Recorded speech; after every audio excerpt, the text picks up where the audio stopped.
We have seen so many theories on Genshin Impact. We've seen Island XD, Ashikai, Chill with Asta, and a ton of other CCs. However, this theory that we're about to watch together absolutely blew my mind. I think y'all are gonna absolutely love it, but I did just want to say this was during a subathon and my head and eyes were killing me, so I had my camera turned off for this, but trust me when I say it is worth watching. I'll leave the links to the video down in the description and in the pinned comment. Make sure you check it out. Paimon's true identity, the Sun and Moon Part 1.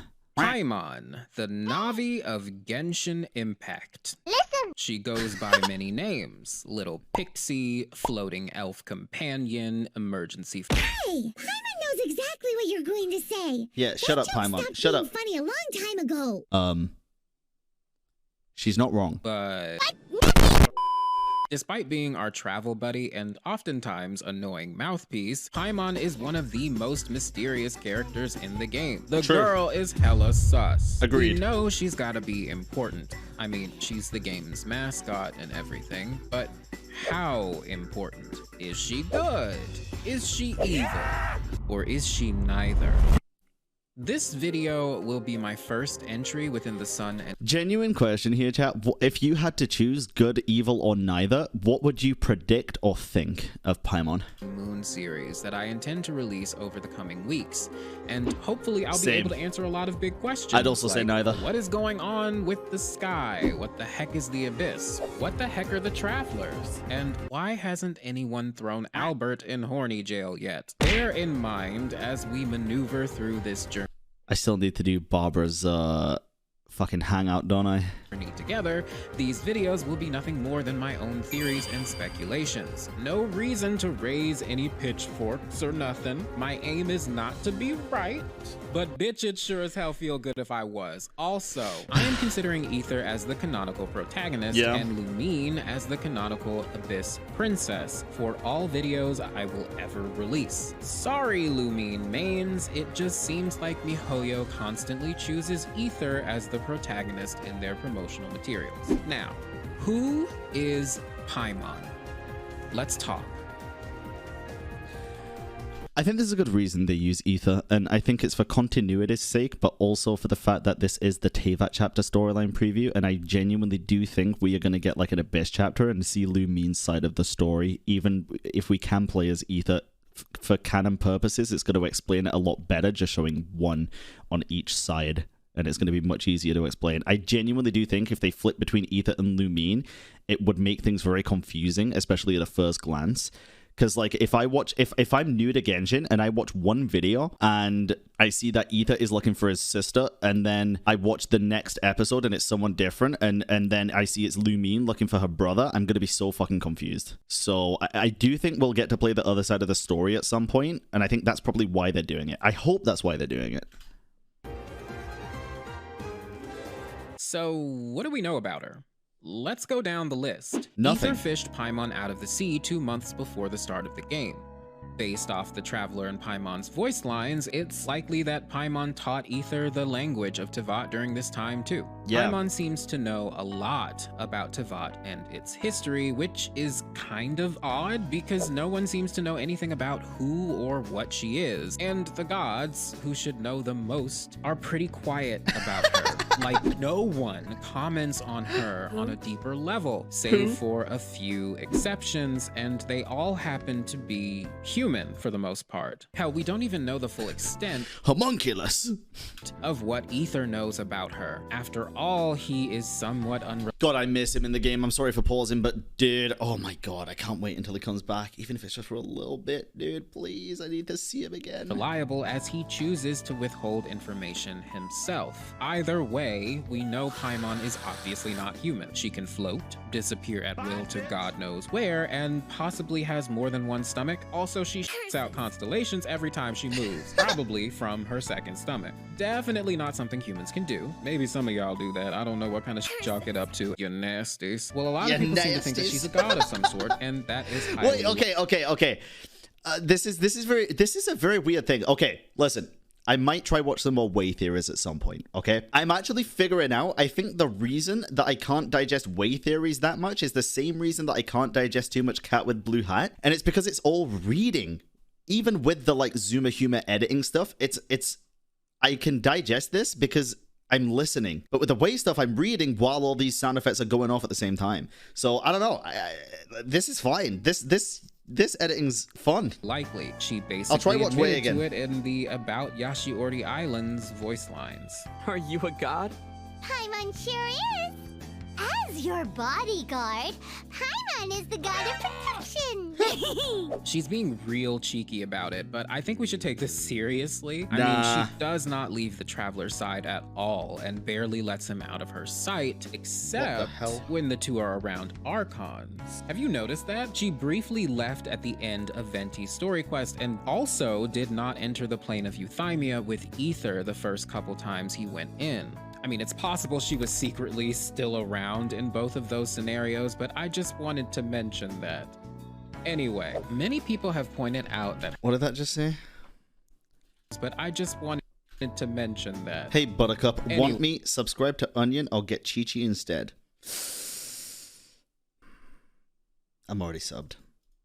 Many people have pointed out that her design looks very similar to structures that we relate with Celestia. Her True. crown is also very similar to the ring that forms around the statues of the Seven when you upgrade them to level 10. There's also the origin of her name to consider. I just say as well, Zhongli's statue of the Seven is by that one in particular is by far the coolest fucking one, dude. Statues of the Seven My when God, you look at it. upgrade them to level 10. So There's sick. also the origin of her name to consider. Paimon is a king of hell, mentioned in the Lesser Key of Solomon. The only Great. characters in the game thus far who have had names based off demons in the Lesser Key of Solomon are the gods, and they share a lot of qualities with their demon counterparts. Paimon is no exception. The demon Paimon Bro, can you actually imagine? Just imagine this for a second, right?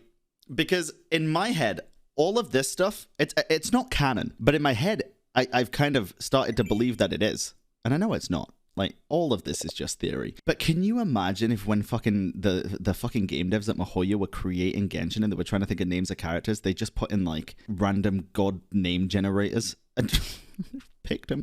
Like, none of this actually mattered. It's just random name generators. is described as a man with a feminine face, adorned with a crown and riding a dromedary camel. He's knowledgeable about the earth, its waters and winds, and all affairs of the world. Answers all questions truthfully, can reveal hidden treasures, has the ability to bestow dignities and lordships, clears up doubts, can remain underwater indefinitely, and has a knowledge of past and future events. Wait, let's go through these. Hold on. He's knowledgeable about the earth, its waters and winds, Yes. and all affairs of the world. Answers All affairs of the world. Is she knowledgeable about all affairs of the world? I feel like she finds out about a lot of stuff at the same time we do, don't we? This is talking about Paimon, right? Answers all questions truthfully. I guess she does, but she dodges like a motherfucker. can reveal hidden treasures, has can the do that. ability to bestow dignities and lordships, The ability to bestow dignities and lordships. She gives people ugly nicknames. Like, I don't know, dude. She gives people ugly nicknames. It clears up doubts, can clears up doubts. It's just a positive mental attitude. Pog. remain underwater indefinitely, Can she? Genuine question here. Do we know that for a fact? I thought we pulled her out and she was like close to drowning. Or am I dumb? Maybe I'm dumb. and has a knowledge of past and future events. Knowledge of past and future events. What knowledge of future events does she have? Maybe this will explain it, but what knowledge of future events does she have? Maybe she's the Honkai creature.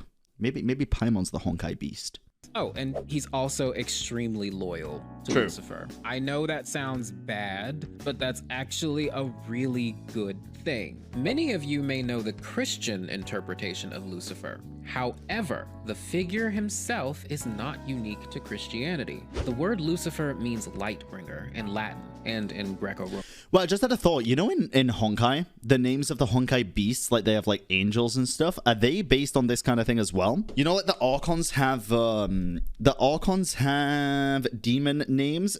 Do Hirsch's have like angel names or something? I don't know. I'm trying to spitball here. Yeah.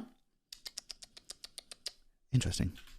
Roman folklore, he was a personification of the morning star. otherwise known as the planet Venus. He even has an evening aspect that the Roman poet Catullus called Noctifer, which means Nightbringer. Remember Catullus, because we'll be talking about him again later in Honkai the Beastie, but not the Hershers. Anyway, in Roman poetry, Lucifer was romanticized as herald of the dawn, a son of it in some cases, so lots of light Goku and with a star tail? references. Even if we look at Lucifer in his Christian context, he is a fallen angel who was cast out of heaven for leading a rebellion against God. That sound familiar? No. You're right!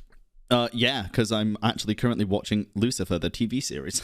He sounds like the travelers who are constantly symbolized with light, the stars, and were even cast out of a heaven of sorts by a god at the very beginning of the game. Yeah, that too. Ether and Lumine's color palettes even reflect morning and night. So if they are Genshin's interpretation of Lucifer, then Paimon being loyal to Lucifer is a really good sign. Well, okay. I'm gonna be totally honest here. It's the first time I've really noticed that about like Ether and Lumine representing night and day kind of thing. Obviously the names and stuff, but the outfit color palettes, it's the first time I'm really taking a close look at that. Of Lucifer, then Paimon being... But then Paimon as well kind of has a mixture of both, right? Because she has the day in the outfit and the night in the cape and collar by the looks of things. Kind of. Loyal to Lucifer is a really good sign, and is also more proof of her actual identity, which we'll talk about a little bit later in the video. I'm not going to delve too deep into the Lucifer conversation right now, despite there being so much more to say. We'll be talking about the Travelers in depth later in the series, so for now, just keep in mind that they, and a few others, are Genshin's interpretation of Lucifer, Tevat's glittering morning star. Yeah, Ashikai's theory on this was very interesting, but it's cool to hear multiple takes as well, because some people might pick up on other stuff that others didn't, and I mean, some people might come up with something completely different as well. Going back to that voice line, Paimon refers to herself as a god of protection, and again, although it sounds like she's being sarcastic, she is definitely the Traveler's protector. I mean, sure, it looks like all she does is eat Ether's food, spend his mora, and talk his ear off, but I promise you she's doing way more than you might think. Yeah. It's been implied by characters like Albedo that Paimon is the one who channels the elements into the Traveler after he touches the statues of the Seven. She's like the Rava to his wand. In Avatar: The Legend of Korra, Wan, the first avatar, can only house one element within his body, so Rava holds the others within herself, passing through his body to confer the power of the other elements to him. Paimon may work similarly, constantly channeling energy through ether so he can manipulate multiple elements himself, and she is the one teaching him how to use his powers for combat, along with them observing... Bro, okay, I have to go back and read the text because it's funny. His powers for my brother Shem will probably have to kill each other eventually. combat, along with them observing the natural environment as inspiration and such. Paimon's like a signal, and Ether is the receiver, or in more specific terms, Paimon's like Ether's vision. In fact, Ether and Paimon pretty much confirm this in their voice lines about the Vision Hunt decree. Wait, what? If you are caught by the Tenryou Commission, you also can't surrender your vision in exchange for your life. I can tell them that you are my vision. Another reason to have Paimon around.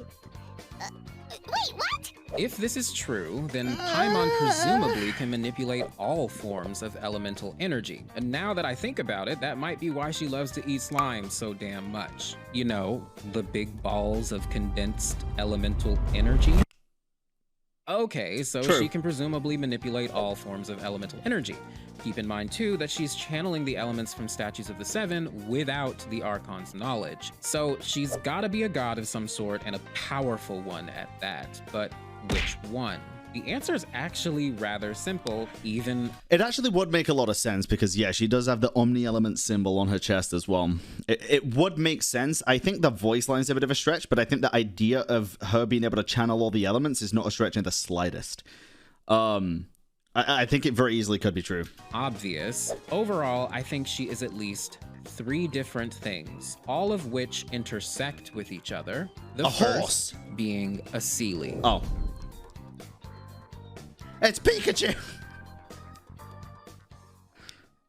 Yes, I think she The is a Seelie Seelie. are solemn, spirit-like creatures scattered throughout Tevat. They once covered every inch of the world and the Dark Sea too, until a calamity befell them and they lost their glorious humanoid. It's actually a very good point. She has the Omni element on her chest, and in the TCG, she does channel all the elements because all of her cards grant Omni dice in some fashion. Forms, forgetting their memories and dwindling away into the diminutive forms we see them take today. Many of the ruins that we see scattered about the land might have belonged to them, especially any ruin with buildings that you see a triquetra on. More on that in a moment. Since their fall, they've evolved, like in the case of Dragonspine's Pyro-aspected Seelie and the Electro Seelie of Inazuma, and Fuck those things. Honestly, Sealies are so fucking cool and they're so cute. Fuck the Electro ones. They can die in a hole. I do not give a fuck. They are the worst things they have ever added to the game. they probably have more forms in other places too. Nowadays though, they just wander aimlessly, waiting for an adventurer who strikes their fancy to guide them back to their Seelie courts. After Goddamn. which they will reveal treasures. Also, they cute as fuck. Like, look at the little baby and the little noises they make. cute. Oh. Their appearance is based They are off cute. sea angels, also will-o'-the-wisps, creatures that have been attributed to the work of ghosts, fairies, or elemental spirits. Keep this in mind. Oh, God. Many have called out that Paimon is very Seelie-like. She's got a scarf, much like other Seelie, and it and she move in a similar way to the Seelie. Paimon is Oh. Even then, that's an extra detail that I never picked up on. I don't know if Ashika mentioned that. She probably did. But I never picked up on the whole Seelies having scarves. much like other Seelie, and it and she Wow. Yeah, no, that is, yeah. move in a similar way to the Seelie. Paimon is also obsessed with treasure and helps Ether solve puzzles to find it, much like Seelie do. She's also constantly referred to as a fairy-like creature. In Scottish folklore, which is where the Seelie are based from, the Seelie court is comprised of the Fae. Aside from that, much like how people don't know what Paimon is, most people in Tevat don't seem to know what the Seelie actually are or their story. And because their voices were taken from them, they can't tell anyone.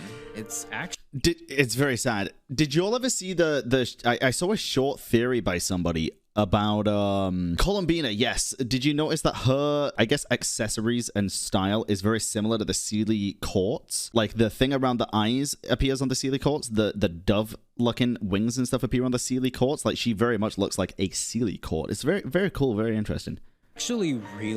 really sad. There's so much more to say about the Seelie, and I'm gonna dissect them more in the next video, so for now, just keep in mind, they are incredibly important Yeah, to the I agree. deeper story of Genshin Impact. Also very interesting. Now, I personally think this theory on Paimon Okay, hear me out here. You know the story of Venti? Before he was this Venti? When he was the wisp? Do we know if that's considered a Seelie? Was he a Seelie? Or like just a wind spirit? Because I do find it odd that he just kind of chills with Seelies. He was a wind spirit? Yeah, because if we look at this, like he's just vibing with a Seelie in his fucking hand, dude. Just keep in mind, they are incredibly important to the deeper story of Genshin Impact. Now, I personally think this theory on Paimon is true, but we can take it one step further. She is so much more than just a Seelie. I think she is one of the three gods that ruled over them: Arya, Sonnet, and Canon. Are they the Moon Sisters?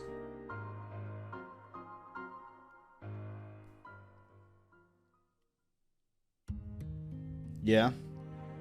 Thanks to Moonlit Bamboo Forest, we know that long ago in Tevat's history, there were three bright moons in the sky who were sisters that ruled the celestial heights. And thanks to Heart's Desire, we know their names were Arya, Sonnet, and Canon. They would change places in the sky 3 times a month, riding around on a silver carriage. If the sisters Wow, dude, okay, 3 and 7 have so many connections in Genshin. I'm slowly picking up, like, over time. Like, even the trifecta symbol, the omni elements and stuff with the 3 edges, the 3 different symbols and stuff. Yeah, the rule of 3 and then the 3 moons, and it's just so much. Didn't do a switcheroo, a calamity would happen the same day. Guess what happened? For an unknown reason, the sisters came to blows with each other, which led to their eternal parting. 2 moons crumbled away, and only one remains in the sky as a pale corpse, ever shedding its cold light. That's what we're told anyway, but there are some massive red flags here. Really big ones, like damn. Why did 2 moons crumble away and one was left completely fine? How can we be absolutely sure? Oh, wait, that is a Okay, chat, do we know what happened to the okay, I'm just gonna say 3, but do we know what happened with the 3 moon sisters? Or at least 2 of them? 2 of them died. So 2 of the sisters died, and 2 of the moons also died with it. But somehow one of the moons remain, which realistically would mean that one of the moon sisters has to be here somewhere. Oh my god, this actually makes too much sense. 2 of them aren't somewhere hanging around. Well, Records of Zhuyun Volume 4 tells a slightly different story to the Moonlit Bamboo Forest. According to it, after disaster struck, the graceful and heartbroken Seelie and the sisters grew more withdrawn each passing day, to the point where their wondrous forms withered away, leaving fragments of their former selves scattered in the mountains and ruins, where they turned into tiny little life forms. This implies the sisters didn't die at all, at least not all of them, but became fragmented instead. That might be why the word crumble is specifically used to describe the fate of 2 of the sisters. They broke down into their finer parts until they were mere shells of themselves. What if Paimon is in fact one of these fragments? It almost fits too perfectly. I mean, look at Paimon's design. No, he's right. Genuinely, he's right. It almost does fit too perfectly, but it also takes a lot of looking into, which makes me think that it could. This could be very, very true. It makes a lot of sense. Usually with theories, you can find a couple of like plot holes, right? Or things like, well, maybe not because of this. I can't really think of any off the top of my head with this one, because I've always thought of the theory that she could be a Seelie, but the Moon Sister. This is like a ruler over the Seelies. That makes a crap load of sense. She's got silver hair, the color of the moon and moonlight, Jesus. Blue eyes with stars in them like a night sky. Her scarf is also... Yeah, during the R&R quest, Paimon was always associated to the moon. Like, we were the golden Nara, she was the silver floaty thing or whatever. And related to the moon. Also, one of the NPCs that we spoke to in one of the R&R quests called her a fucking Seelie. Like the night sky, and again... she shoots out constellations. Paimon even looks like the person depicted on the blessing of the Welkin moon. Welkin meaning vault. Huh. I could see it. Of the sky or firmament, i.e. heaven. Speaking of the shop, notice how we purchase items from Paimon by using masterless star glitter and stardust. You can even purchase a quaint and intertwined fates to wish for characters. Wait, fuck. Oh my fucking god, why have I never thought about that? Why have I never fucking thought about the fact that it's Paimon's shop? Oh my fucking god. Holy fucking shit. Never thought about the fact that everything we get from here is getting it from Paimon. I need some backup here. Chat, 1 in chat if you're just as fucking weirded out as me right now. 2 in chat if you knew this all along and were like, yeah, it's part of the theory. What the fuck? Bro, I never put this together. Okay, pretty mixed. Okay, fair. I never put that together. Never once. And it stares us in the face every single day. She's selling us the constellations of characters. Heaven. She's selling us the fucking fates, shop, everything. Notice how we purchase items from Paimon by using masterless star glitter and stardust. You can even purchase a quaint and intertwined fates to wish for characters with these 2 currencies. In the Lesser Key of Solomon, Paimon can make all kinds of things and all sorts of people and armor appear at the behest of her caster. It almost implies that Paimon has something to do with the stars and their maintenance, like the Moon Sisters may have done. Ashikai explains this idea a lot better in her Paimon video, so I urge you to check. But again, This is why I love watching multiple theory crafters, right? Because a lot of people pick up on other things that other people don't, and even if they do pick up on it, sometimes it's explained in a different way, which makes it set in better. Ashikai is fucking phenomenal. Absolutely phenomenal. But this video is making me realize a lot of other things that I didn't pick up from Ashikai videos or Island videos, which is very cool. Damn, dude, this is really interesting. Holy shit. That out if you want to hear more. It's definitely worth the watch if you haven't seen it already. Yeah, Ashikai's crazy, dude. I imagine a lot of you probably have. So good. Either way, the link will be in the description box below. Please go check it out, as well as the rest of her amazing content. Yeah. Also, she got a voice like butter. It's beautiful. Moving on, the biggest indicator towards Paimon's relation to the Moon Sisters is the triquetra on her clothes. The triquetra is an ancient symbol. Okay, wait, when was this out? A year ago. So all the stuff about the Omni element stuff probably wouldn't, well, it wouldn't have even been known at this point, right? So we got to bear that in mind. That has been found in several cultures across the world. In archaeology, the term is used to define any figure that consists of 3 arcs, including a triskelion, a symbol that has also appeared in the game. In neo-paganism, the triquetra can symbolize the triple goddesses, often referred to as the maiden, the mother, and the crone. Like Which one would Paimon be? goddesses, often referred to as the maiden, the mother, and the crone. She doesn't really give me mother vibes. She doesn't really give me maiden vibes, but a crone? You're taking so much time. Stop talking about this deep shit. A box of little stupid fucking toys? What are you, a fucking child? Yeah, you know, I think she's the crone. Like the Holy Trinity in Christianity or the Fates in Greek mythology, they are often depicted as 3 aspects of the same being. They can represent the division between the heavens, earth, and the underworld, a stage in a woman's life cycle, and also a different phase of, you guessed it, the moon. Wait, what? What mythology is that from? The underworld is a stage of a woman's life cycle. What about men? Did we not go to the underworld in this mythology? What? In fact, what is this? In modern day, the moon is the ultimate symbol for the triple goddesses, which phases they represent has been— That's not what he said, is it not? Did I hear that wrong?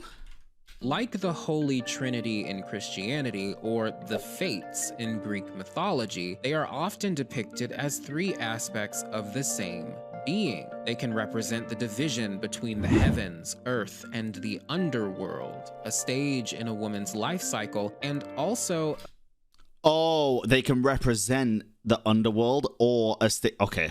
a different phase of, you guessed it, the moon.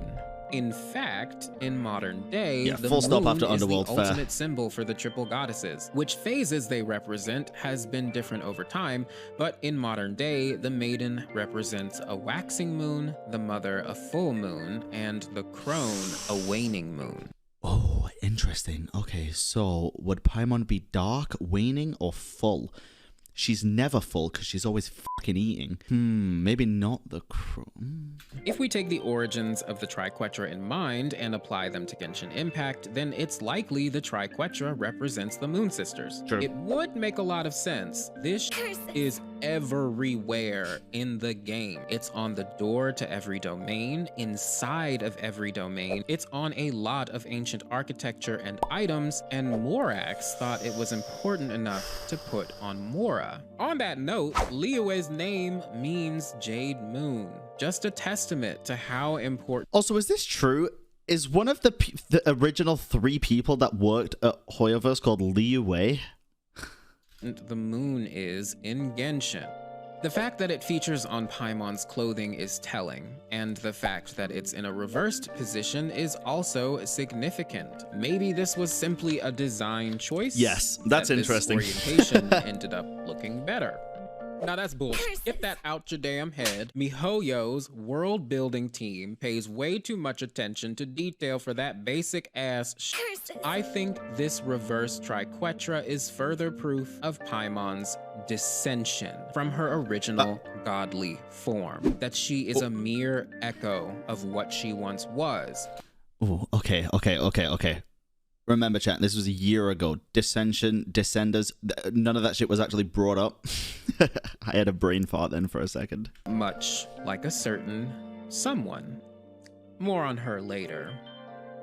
We'll be discussing Aria, Sonnet, and Canon a lot more throughout the series. So for now, I will just leave you with this quote to mull over from the moonlit bamboo forest.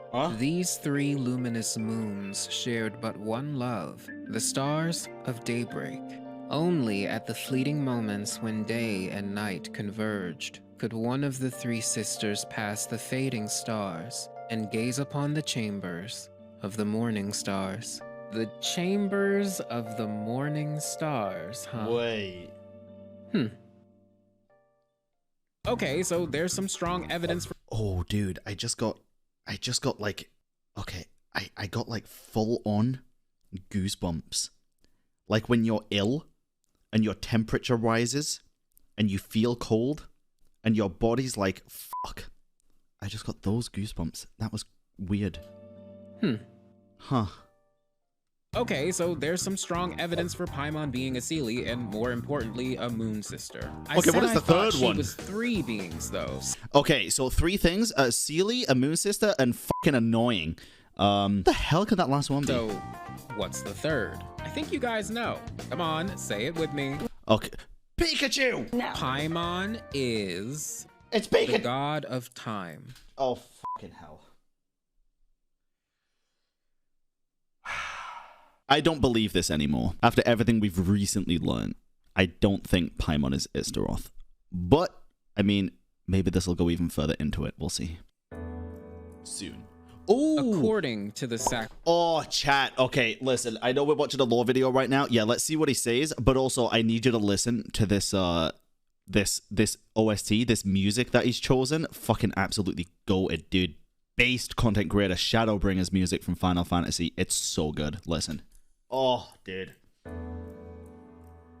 According to the sacrificial weapons, in the distant past, the clans Makes me cry. Gunhildr, Lawrence, and Eamon Lauker worshipped the masters of Animo and Time together, who were intimately related. The clans would put on elaborate plays on the cliffs overlooking the eastern sea of Mondstadt, most likely referring to Starsnatch Cliff and the Thousand Winds Temple. Although the god of time was worshipped by these 3 clans, they ironically were eventually forgotten. So far, we don't have any indication that any of the 3 clans remember them. We haven't even met a member of the Eamon Lauker clan yet, if they still exist. I'm hoping Varka will be a member, but we'll see. This is interesting. Dendro Claymore, I don't see that. It's fan design, yeah, but I like looking at these. I picture Varka so different to this.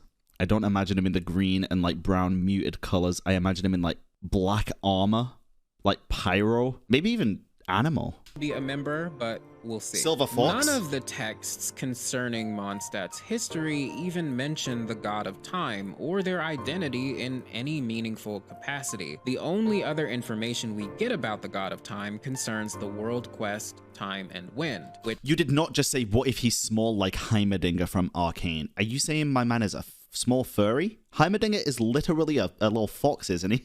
involves the Thousand Winds Temple and the Nameless Island Hey, to I'd still the pull. east of it. And frankly, It's that Varka, quest come on. doesn't really tell us much about the God of Time either. But it is the first quest in a likely chain, so makes sense. Despite the severe lack of information, the idea that Paimon is the God of Time has been a popular theory for a while. It has. For that reason. No one remembers the God of Time. No one remembers who Paimon is, so she fits the description there. Most people think she's this god because every time you open the menu screen, Paimon seems to stop time. Interestingly though, this only applies to living bodies like the Traveler, NPCs, and animals. It also applies to celestial bodies like the sun and moon. It does not, however, apply to the wind and what the wind blows through, and also does not interrupt the flow of water. Wind and time are intricately related, right? Or so we're told. And the moon is responsible for tidal forces on Earth's large bodies of water, not to mention the demon Paimon in the Lesser Key of Solomon has knowledge over the Earth's waters and winds. A simple design choice or another clue. There may be something there. But we need more. Another reason people Wait a minute. In terms of like coding things, surely I think you're right, chat. I think it would have been easier for Hoyo to just in the pause screen pause everything rather than keep her and the water and stuff moving. It honestly doesn't make much sense to keep certain things moving and certain things not. That's interesting. But we need more. Another reason people think she's the god of time is thanks to where we first met Paimon. Ether fishes her out of the sea that Star Snatch Cliff overlooks, and is not far from the nameless island. Well, it works if Istaroth is a moon sister. It doesn't have to be Paimon. I mean, you're not wrong, but then why would Paimon still be moving? That's kind of the point, right? The sea that Star Snatch Cliff overlooks, and is not far from the nameless island. Coincidence? I think not. Speaking of one of the many things in Genshin that people play for the rewards and then never play again. Remember the fishing event Lunar Realm? No. The whole point of the quest was finding the lunar leviathan, right? And it turned out to be a school of moonfin. Have you read the description of this fish? No.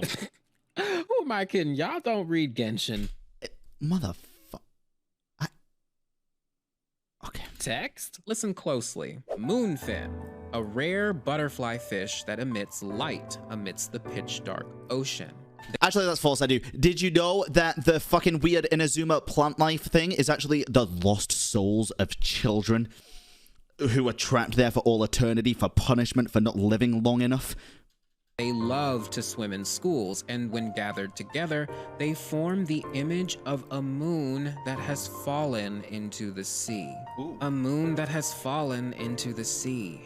Couple that with Paimon's love of fish and the fact that the lesser key of... And the fact that we found her in the Solomon states that Paimon has control over fish. I couldn't help but think of her. If you really think about it, a moon god having the power to manipulate time, or more accurately, space-time, makes a lot of sense. Moons can be... No. Don't get it twisted. Nothing about this makes sense. But everything about this makes sense. Fucking Genshin did. Oh my god. Space-time makes a lot of sense. Moons can be incredibly important for a planet's day and night cycle thanks to a process called tidal breaking. Take Earth's moon, for example. The moon tugs at the Earth with its gravitational force, which slows the Earth's rotation about its own axis. And the Earth's rotation affects how... Hey, chat, I want you to do me a favor, okay? We're gonna have fun with this one. I'm the moon, Diluc is the earth.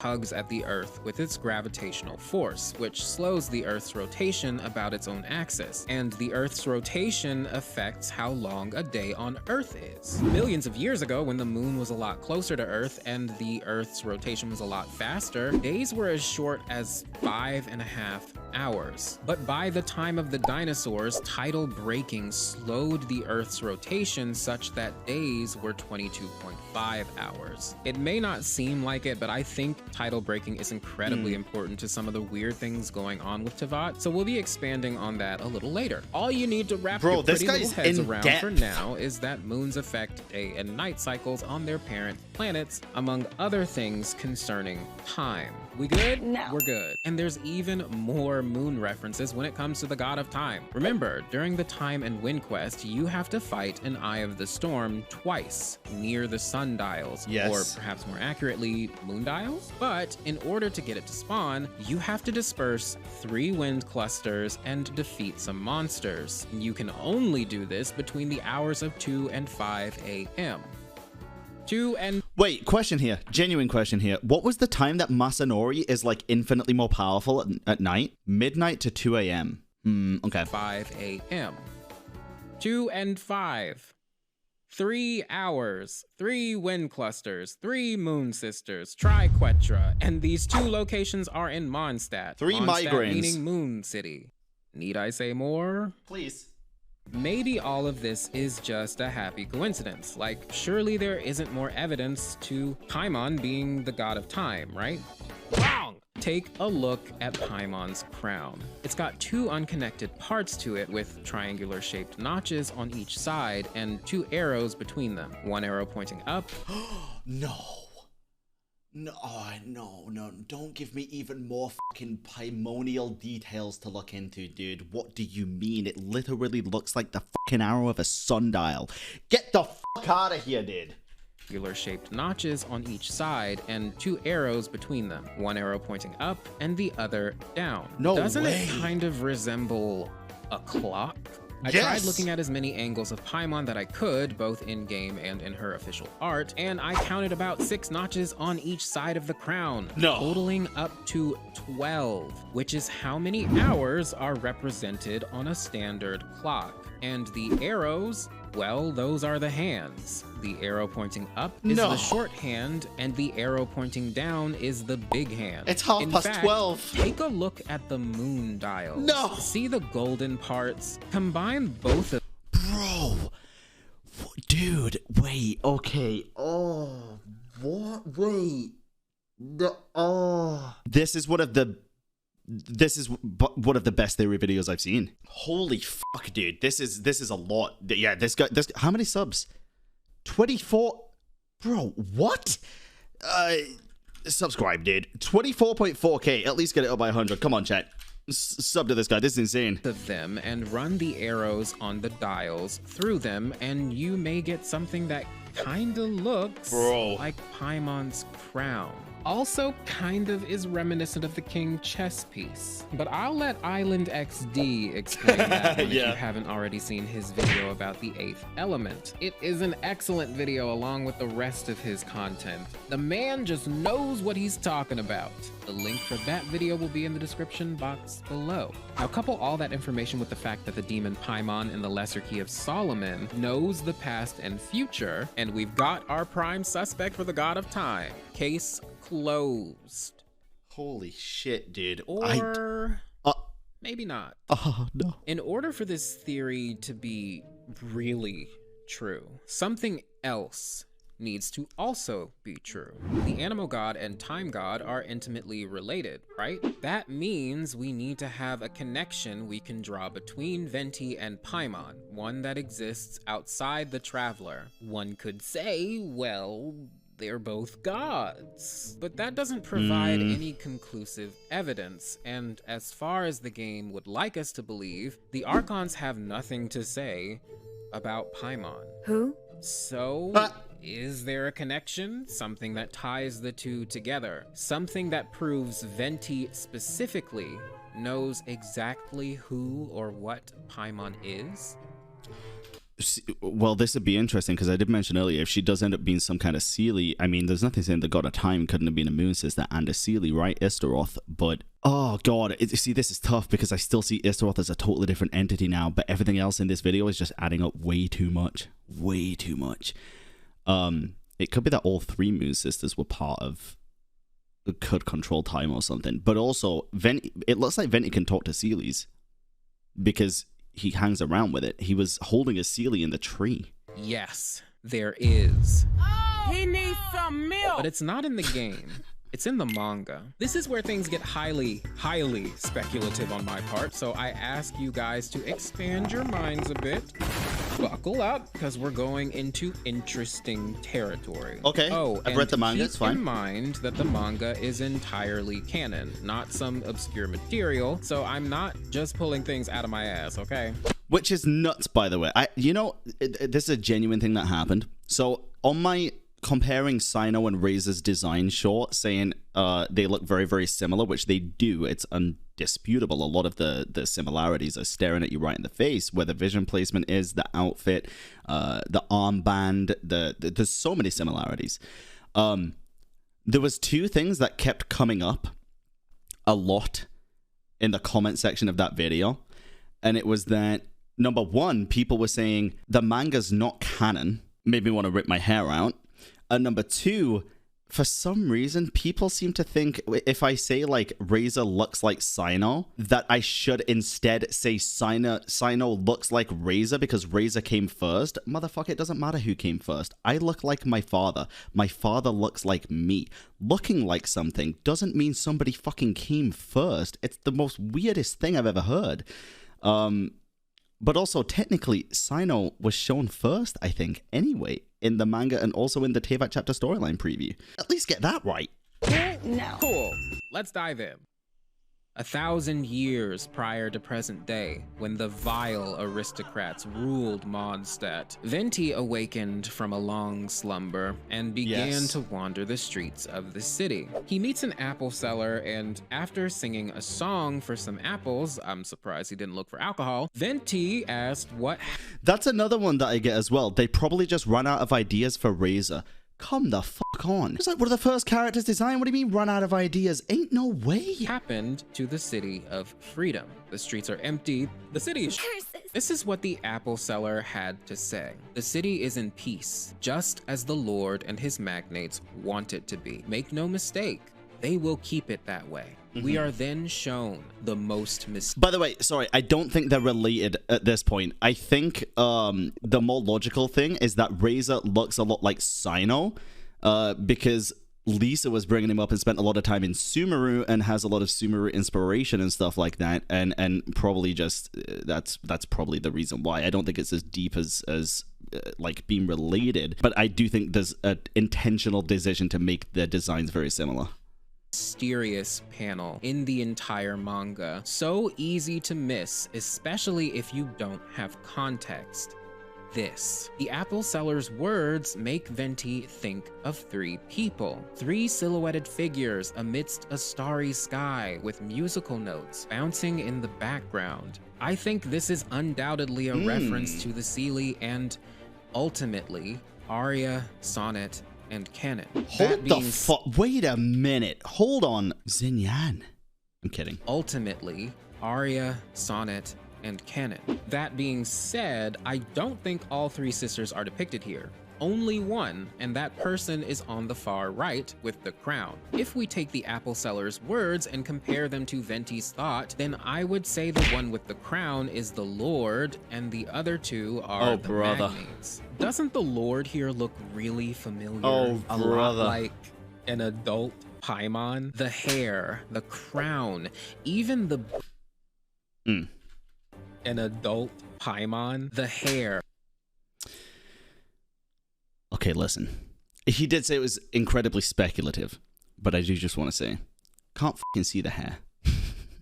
Even the boots. Can't fucking see the boots, but I really do still like this theory. Look similar in shape to Paimon's. They're even wearing a long scarf. A Scarf extends behind the boot, her other leg is further up. Okay, fair. Yeah. staple feature of the Seelie. And just look at the color of the silhouette. It's the same shades of blue and white that are used in Paimon's cape as well as in her eyes. And there's even a hint of rose gold. Sure, you could say that the crown is slightly different. It's much larger and seems to have a diamond in the center. Well, wait. The colors are referring to the one in the middle then, not the one on the right. Right? White that are used in Paimon's cape as well as in her eyes. Yeah, that's a different person, I think. Even a hint of rose gold. Sure, you could say that the crown is slightly different. It's much larger and seems to have a diamond in the center. But keep in mind, Paimon's crown has been represented in many different ways. The arrows in the middle of it have often been replaced with a diamond. It happens on the official Genshin logo. And keep in mind, you know what, fair. happens on the official Genshin logo. And keep in mind that Paimon is potentially a fragmented existence. So differences are to be expected, right? As for the other 2 characters here, they don't look like anyone we've seen in the game so far yet. But like I said, I don't think they're the other 2 Moon Sisters. The one on the left looks fairly masculine to me, and the one in the center looks quite androgynous, so they could be either or. I think I can answer this mystery of who these 2 characters are. According to the Ars Goetia, which is a part of the Lesser Key of Solomon, if Paimon is summoned alone, you must make a sacrifice to summon Labal and Abalam. 2 kings. Wait, the what now? Must make a sacrifice to summon Labal and Abalam, 2 kings who serve under Paimon. Could these two magnates be Genshin's version of Libal and Abalam? I know, I'm taking a lot of liberties here and making a lot of assumptions, and we'll need way more information before any solid theory could be made about this, but I think there's something here. I really think this is Paimon. And if it is, this shows us Venti knows exactly who she is, and that evokes a lot of questions regarding our already sus Windborn More Final bard, Fantasy music, which is Paul. why part 2 in my Sun and Moon series will be devoted to questioning everything we know about our beloved Anemo Archon. Well, that was the plan, but then I changed my mind. I have to talk about the other two sisters. There's just so much we gotta go through, guys. So my whole Venti video about who he really is going to have to wait a little bit longer. But until then, travelers, thank you so much for watching. Happy holidays, and I'll be waiting for you in part 2. Let's Incredible, board dude. the silver skiff together. Fucking incredible. Absolutely incredible. That was insanely good and well put together. Go subscribe to the little onion that could. It was at 24.4k subs. Make sure you go sub chat. That is actually insane.